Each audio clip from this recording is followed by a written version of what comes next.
Winners train, losers complain. Hello folks, not a great day in Riderville. Another loss, 5-2. It's okay, it's nice to be saying 5-2, we're still okay, but that was a game that got away. It was a game of a tale of two halves.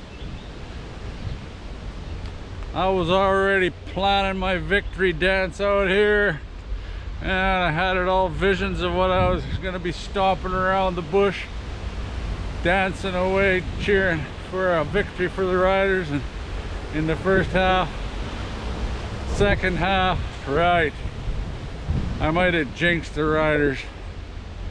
My video, pre-game video, I said I'd like them to chase Evans out of there and have a look at this Alexander that they're talking about. They had high hopes for him, and he came in the second half, and yeah, wow, kudos to him. A big shout out. He tore apart our defense basically. You know, only scored 20 points, and there was no run again, but Mace threw everything at him.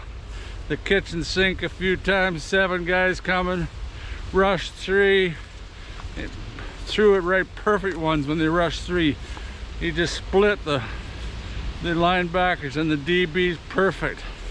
You know, I think he was 13 for 13. Just tore us apart. Yeah, maybe I jinxed him by saying he might come in. Yeah. Oh well. You know, I think the turning point of that game was when that Alexander did come in. The defense, on the second sequence of plays, they had him 2nd and 13, I think. Hope the wind's not too bad. But we were 2nd and 13, and we brought the house. Thurman was coming in, and Rivas, both on the same side. They picked Thurman up, but Rivas had a free shot at Alexander and missed them. Gets away, tosses it downfield for a big gainer, and there was just too many missed tackles like that. You can't have that many missed tackles. So many times they just ran by the guy, especially in the second half. That all being said, though, still had a chance to win it in the end. You know, also if Lawler would have made those long field goals, it's like the football gods were against us. You know, 57-yarder would have been his record. It just had to go another half a foot, and then he's got another one just over 50 yards. He hits the bloody upright. There's 6 points. We just needed either one of those, just one of those, and we've been able to kick a field goal to win the game at the end. Shoulda, coulda, woulda. You know, that don't put no W's in the winning column. Just gives you another L. Yeah. This is just one of those games where things just aren't going right. You know, it's probably the biggest penalty we got against us was that one against Brammer. I don't think it was his fault. I think Ratkovich was supposed to be up on the line of scrimmage, but that one lost us about 60 quick yards. A lot of people blaming the refs, but I don't know. The only one that was bad for me was that a one where Patterson's running out of bounds, and those guy on the sidelines, he doesn't even attempt to move at all, and actually puts his shoulder right into his helmet. You know, I'll put a clip on about that one. right about now here. Here's what I was talking about with these two stadiums. Look how Montreal, they're all standing right up against the field edge. And this is what causes the problem. And they're looking to get a new stadium. Montreal can't come soon enough for me, because the end zones are the same thing. They've got cut off on the end zones, but it's not like they don't call it for both teams. You know, look at here, and both teams have to be on the same side of the field, which causes more grief. But Saskatchewan, they're all on the just about on the field too, and this is what causes this problem here. Look at that, the coach there standing right on the field. There's another guy, coach's toes on the field, and the players are standing right on the line, on the white line, which they're not supposed to be. Patterson does throw the ball away, and this Johnson still pushes him. And number 20 here, right there, number 20, he doesn't even put, in fact, he sticks his shoulder out right into Patterson's helmet, and Patterson's going down. Look at his helmet's been knocked right back off, and there's absolutely no penalty called. You know, like, they've got to attempt to get out of the way if they're going to be standing so close to the field. You know, look at Patterson, man, he puts his hands up going, oh, come on, man. Refs, you know, you gotta call that kind of play.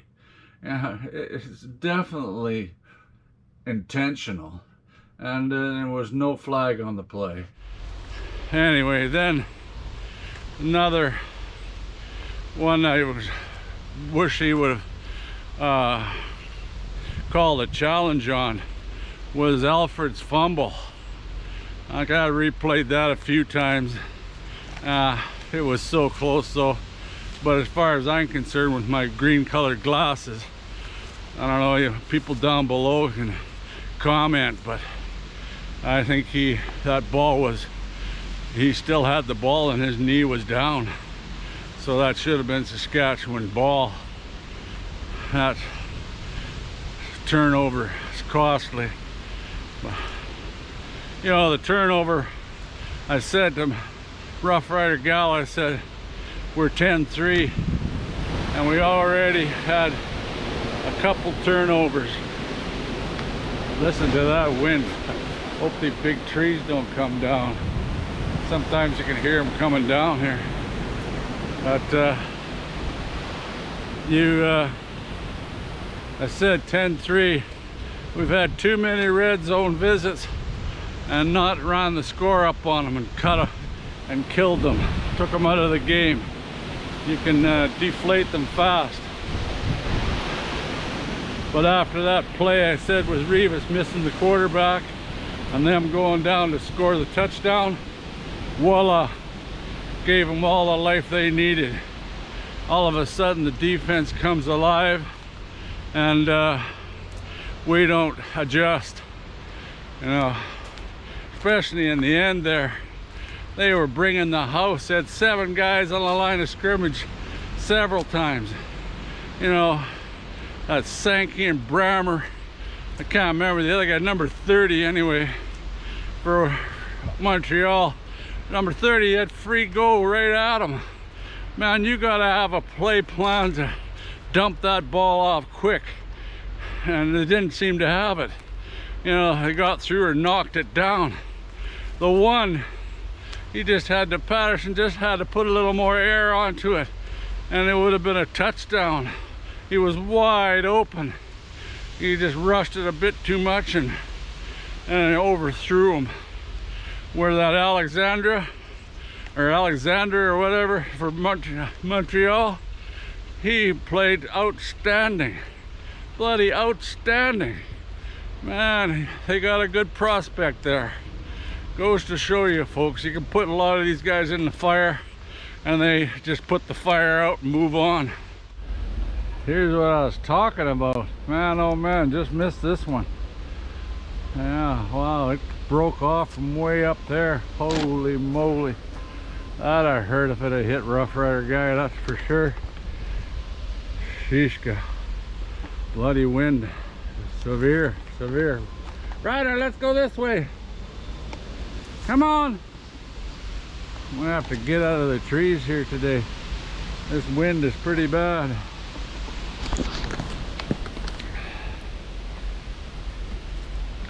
Okay, where was I? The first half, sure, we had control, you know, and the lead, but Evans wasn't far off from clicking. They sucked him into a screen pass where they all took the bait, and Evans missed him, and he had a few dropped, so we could have been in trouble. There's just a few plays there. Well, that's the way football goes, you know. You got to take advantage when you got those plays. Ryder, come on. Here he comes. Good boy, Ryder. We got to get out of the bush, Ryder. At the old command center, you know. I don't know, they should have, that fumble I said, or an Alfred, I don't know why they didn't review that one. They didn't take long to review that one where they, on the field, it was called a incomplete pass, and they came back, and that's what kept that drive alive. They'd have had to punt, and the command center moved the ball up to where they recovered the fumble. Like, you can't complain, it was the right call, but on the field it wasn't called that, you know. Like, so why not review the bloody ones that in favor of the Riders? It just didn't happen, you know. That gave them 3rd and 1 and continued that drive. At Montreal, a lot of people complaining about the horns. You can't, they're mechanically run. They're not an air horn where you just push the button. And it's the same thing as at Mosaic with your cowbells. You know, they're pounding those things away and making noise. So pretty hard to ban the air horns because they're pumping them. Mechanically aided, I guess, maybe they could say that, but I don't think they're going anywhere.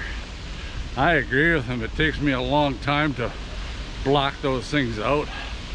Like, sometimes you can't even hear the announcers, you know, announcing the game because of those air horns. They're just vicious sound. It actually cost us on that last drive where Sweber had a lead procedure moved before the snap. That's all because of those air horns, folks.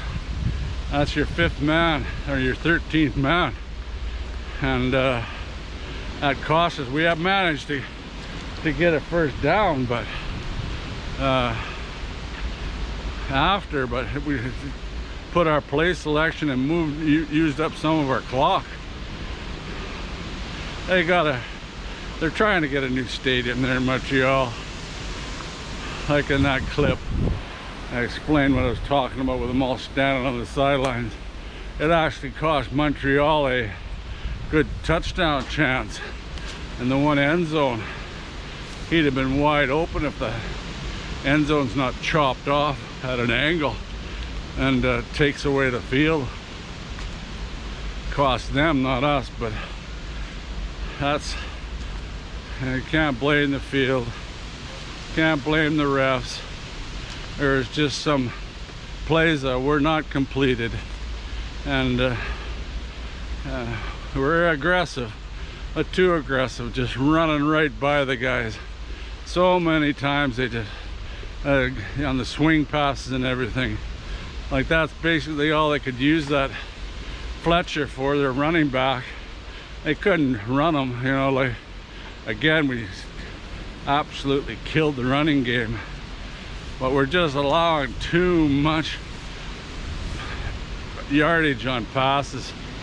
They just seem to pick us apart on passes, and teams will continue doing that until they change it somehow. It's the bend don't break. But this game we didn't manage to pick anything off. even when they brought in that Alexander, he just hit pinpoint passes and cost us. But in the end, you know, like I said, we still had a chance to win that bloody game. You know, a couple breaks here and there, and then right at the end, oh my God, Picton's got 1 foot out of bounds. Oh boy, we still had time to get in the end zone, 3rd down, and he's got 1 foot out of bounds. That's indicative of how the game was. We're 1 foot out on plays. I guess in the end, if you're gonna put any cause of why we lost this game, was the offense just not quite putting in enough points and keeping, especially in the second half. You know, just didn't get enough first downs or in the second half, and that's what cost us. Held them to 20 points, but we just needed a few more and we would have won the game. It's just, you know, Patterson played really well in the first half. We could have scored more points, but we got enough to control the game. But in the end, it wasn't enough. But that all being said, hell, we're 5-2, still tied with BC. But I sure wish I could be dancing around in circles, being the top of the CFL. I guess I'm getting greedy. Like I said at the beginning of the season, I just hope we get a home field playoff spot. And once you got a ticket to the playoffs, you never know. There's a long ways to go yet. And I think the only positive, I don't think we had too many more ding-ups. Too many guys. Anderson didn't do too bad for Williams, but we still allowed too many yards. And one of my favorite players, Milligan, was you know, really not much of a factor. I think that's the game plan. You can thank that the game plan by Montreal at Calvillo. He haunted us when he's a quarterback. Now he's haunted us as a offensive coordinator. Yeah. Oh well. I gotta get out of this bush here. The wind's getting higher and higher, and the trees are cracking more and more here. I don't want to get one thumped on top of my head here. Really make my day bad. Anyway, I'll try to put a couple clips up here later, and please comment down below. Thanks for watching my videos again. You know, I had a goal of getting 500 people, and now I'm at around 560. Really like to thank anybody that's clicked on that subscribe button. You know, thank you so much from the bottom of my heart. Makes me feel good and keeps me wanting to make these videos. Seems to be some people want to watch them anyway, and I love talking about my Saskatchewan Roughriders. Always be my team until I under the ground. Anyway, till next time, I'll take on the Edmonton Eskimos. My gosh, that one might have to be a whirlwind. Got to beat the bottom feeders. But Edmonton's not that bad a team. They could easily beat us. They were so close in so many of them matches that you can't take them lightly. Anyway, till next time, go Riders, go.